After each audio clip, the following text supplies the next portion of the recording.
మాజీ గవర్నర్ రామ్మోహన్ రావు గారిని, అదేవిధంగా మా సహచర మంత్రివర్యులు పెద్దలు పొంగులేటి శ్రీనివాసరెడ్డి గారు, కోమటిరెడ్డి వెంకటరెడ్డి గారు, కట్టా సుబ్రహ్మణ్యం నాయుడు గారు, సత్యవాణి గారు, చాలామంది పెద్దలు, పేరు పేరున అన్నిటికంటే ముఖ్యంగా నాకు మంచి మిత్రులు, 17వ లోక్సభలో మాతో పాటు కలిసి పనిచేసిన కళానిధి అర్కట్ వీరాస్వామి గారు, అదేవిధంగా తానా అధ్యక్షుడు నిరంజన్ చౌదరి గారు, మాజీ అధ్యక్షులు, అదేవిధంగా వివిధ రాష్ట్రాలు వివిధ దేశాల నుంచి కమ్మ ప్రతినిధులను, కమ్మ కుటుంబ సభ్యులను అందరినీ కూడా ఆహ్వానించి ఇంత గొప్ప కార్యక్రమాన్ని ఏర్పాటు చేసినందుకు మనస్ఫూర్తిగా నిర్వాహకులకు అభినందనలు తెలియజేస్తున్నాను.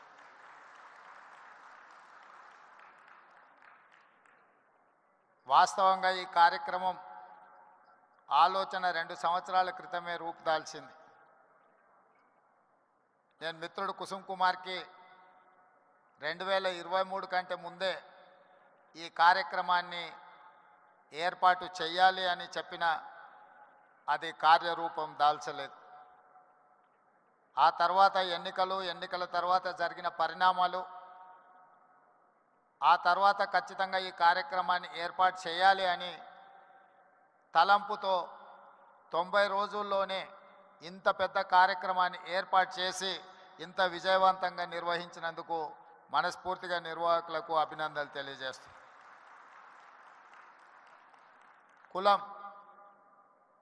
కులం అనేది వృత్తిని బట్టి వచ్చేది. కమ్మ కులానికి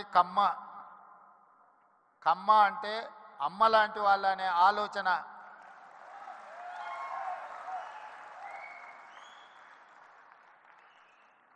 అమ్మ అంటే ఆకలి మీద వచ్చిన ఏ కొడుకునైనా ఎవరినైనా కడుపు చూస్తుంది, ఆకలితో ఉన్నాడేమో ఏమైనా పెడదాము అని. అందుకే కమ్మవారు భూమిని నేలను నమ్ముకొని వ్యవసాయం చేసి మట్టిలో నుంచి బంగారాన్ని తీసే పంటలు పండించి 10 మందికి సాయం చేసే కమ్యూనిటీ కమ్మ కులం.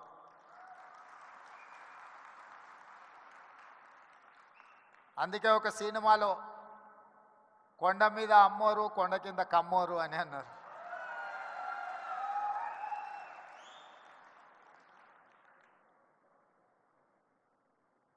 నేను మామూలుగా మా మిత్రులతో అంటుంటా, కమ్మాస్ ఎక్కడున్నారో మనం గుర్తుపట్టాలంటే పెద్ద రీసెర్చ్ చేయాల్సిన అవసరం లేదు.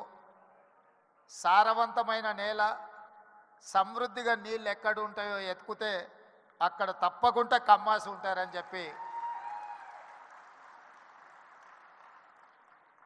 అది ఇవాళ కర్ణాటక అయినా, తమిళనాడు అయినా, తెలంగాణ అయినా, ఆంధ్రప్రదేశ్లో అయినా ఎక్కడ చూసినా సారవంతమైన నేలలుండి మంచి పంటలు పండించగలిగిన, మంచి పంటలు పండుతాయన్న భూమి ఉన్న ప్రతి దగ్గర కమ్మ సోదరులు అక్కడ ఉంటారు. వాళ్ళ ఆలోచన ఎప్పుడు కష్టపడాలి, పంటలు పండించాలి, 10 మందికి ఉపయోగపడాలి, 10 మందిని ఆదుకునే ఆలోచన చెయ్యాలి అనేదే ఆ సామాజిక వర్గ నేపథ్యం. అదేవిధంగా నాకున్న సంబంధాలు కానీ, లేకపోతే నాకున్న సన్నిహిత సంబంధాల గురించి నేను పెద్దగా చెప్పాల్సిన అవసరం లేదు. ఎందుకంటే నేను ఎక్కడున్నా నన్ను ఎట్లా అభిమానిస్తారో మిత్రుడు ఎర్పతినేని శ్రీనివాసరావు గారు ఈ వేదిక మీద నుంచి మాట్లాడిన దాన్ని బట్టి నేను ఎక్కడున్నా, ఏ వేదిక మీద ఉన్నా కమ్మ సామాజిక వర్గం నన్ను ఎంత అభిమానంతో చూసుకుంటుందో ఎర్పతినేని శ్రీనివాసరావు గారి మాటలు వింటే మిగతా అందరికీ అర్థమవుతుంది.